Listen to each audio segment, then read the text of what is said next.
कितना दर्द होगा इनके दिल में, आप अंदाजा लगा सकते हो। मैं समझता हूं कि शायद हमारी सरकार रही होगी, शायद एक दिन भी ऐसा ना रहा हो। ये बात तो ठीक है कि शायद मैं समझता हूं एक दिन भी ऐसा नहीं रहा होगा जब मैं इस इलाके में नहीं हूं, जब आपकी सरकार 10 साल रही है, आपके बीच में नहीं रहा। तो भाई मैं ये पूछना चाहता हूं, मैं झज्जर की छत्तीस बिरादरी से पूछना चाहता हूं, आपको अपने की पराये की जो है पहचान अब इन 10 साल के कार्यकाल के बाद अच्छी तरीके से होगी कि नहीं होगी, अभी कोई कसर बची है?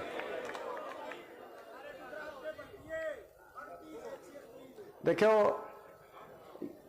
ये सरकार जो बीजेपी की सरकार, हरियाणा में बीजेपी जजपा की सरकार, मैंने अभी अपने इलाके की बात करी, सबको पता है।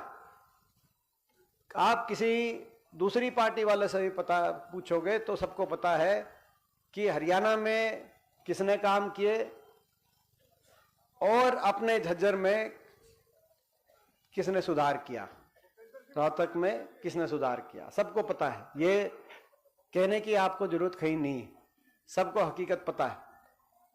लेकिन ये और बातों में उलझाने की कोशिश करते हैं। ये हरियाणा की सरकार हरियाणा को विकास की पटरी से उतारने वाली साबित हुई है, केवल झज्जर ही नहीं पूरे प्रदेश को।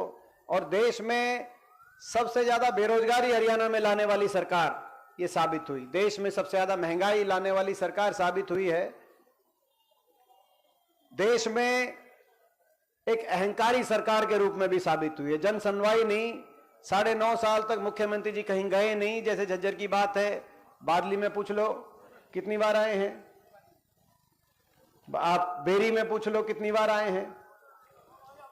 तो ये अहंकारी सरकार साबित हुई है, 9.5 साल तक तो गए नहीं। अब आखिर साल में मुख्यमंत्री जी जा रहे हैं और चुनावी साल है, जनसंवाद का नाम दे रहे हैं, लेकिन वहां भी जनसंवाद नहीं कर रहे, जन अपमान कर रहे हैं। कोई उनसे कुछ कह दे, हिसार में गए तो एक महिला ने कहा कि जी इतनी बेरोजगारी देश में सबसे ज्यादा हरियाणा में होगी, यहां कोई फैक्ट्री लगा दो। तो कहा कि इसको चंद्रयान में बिठा के चांद भेज दो। सिरसा में गए तो एक लेडीज जिसका 22 साल का बच्चा नशे से चला गया, ये हरियाणा की पहचान बदल दी। ये दूध दही का खाना था, ऐसा हरियाणा था, खेल खिलाड़ियों का हरियाणा था, अब नशे में नंबर 1 हरियाणा बन गया। तो सिरसा गए तो एक लेडीज ने कहा 22 साल का मेरा बच्चा नशे से उसकी डेथ हो गई और जो नशा बिकवाना काम करते हैं उन पर आप कार्रवाई कराओ। तो बोले इसको धक्के देके बाहर कर निकाल दो।